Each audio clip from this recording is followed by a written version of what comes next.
Hi Rangga, my name is Mihkael, or you can call me Michael, and today I want to retell the audio in part 1, 2, and 3. So let's get started. And now in part 1, the topic is relation to seafood. The talk covers trophic connection in marine environments, elucidating the mechanism by which creatures construct food webs and chains by consuming and being eaten. 1. Producer.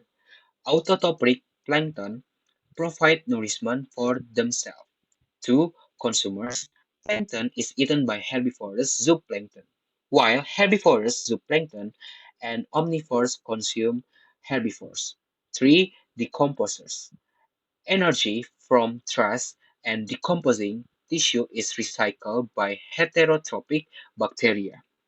In marine food chains, phytoplankton uses only 1% of the sunlight and transfers 10 until 30% of its energy to the textrophic level, indicating poor energy transmission.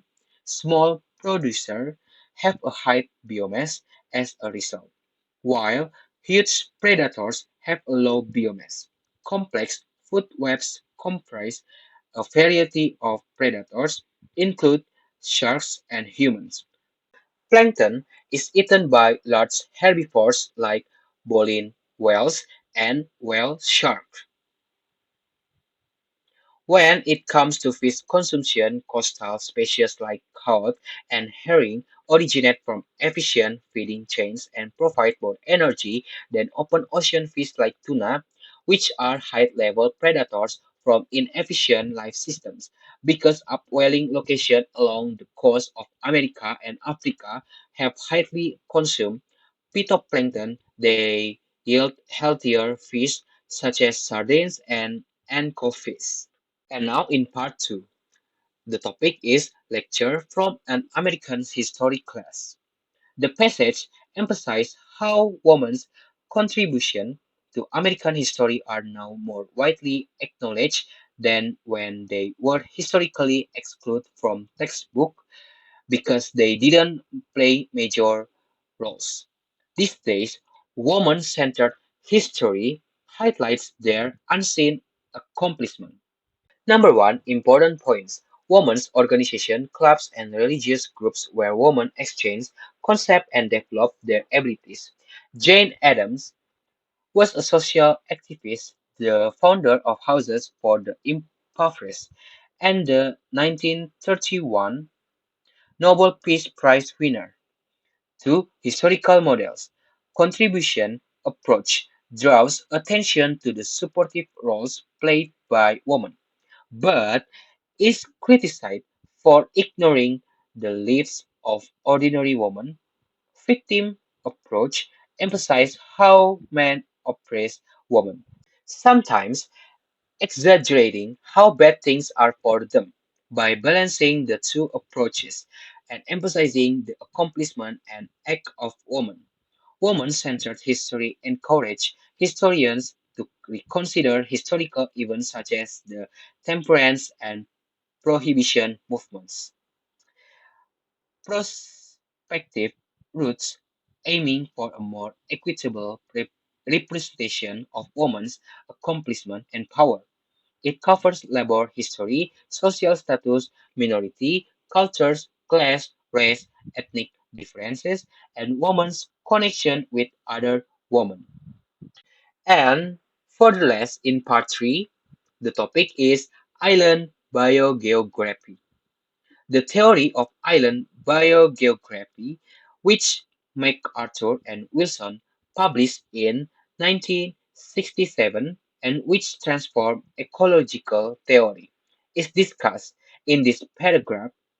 According to this theory, immigration and extinction rates determine the number of species on an undisturbed island.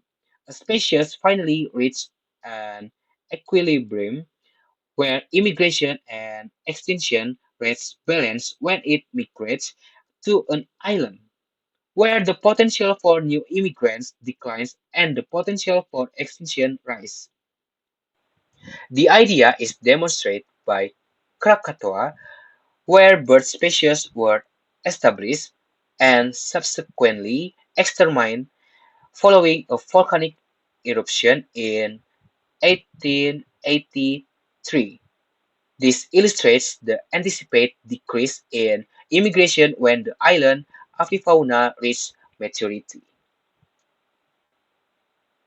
Island size, habitat diversity, and isolation are factors that influence species diversity on island. Larger islands with more resources and space, like Papua New Guinea, are home to a greater diversity of species. More species are found on islands with varied ecosystems than on islands with restricted environments, such as the volcanic island of Tonga. Diversity is also influenced by distance from the continent or species source, with nearby islands obtaining a higher diversity of species. Lakes, mountaintops, and national parks are examples of other remote locations where the concept of island biogeography are appreciable. The issue of sustainability and species colonization are comparable in both locations, taking into account the biological needs and effect on human surroundings. The theory aids in the management and reintroduction reintroduction of species in isolated areas, such as the effective management of large mammals and birds in national parks. So that's it, my answer for the audio 1, 2, and 3. I'm so sorry if there are any missing words. I hope you like it and enjoy for the video. Thank you. Bye bye.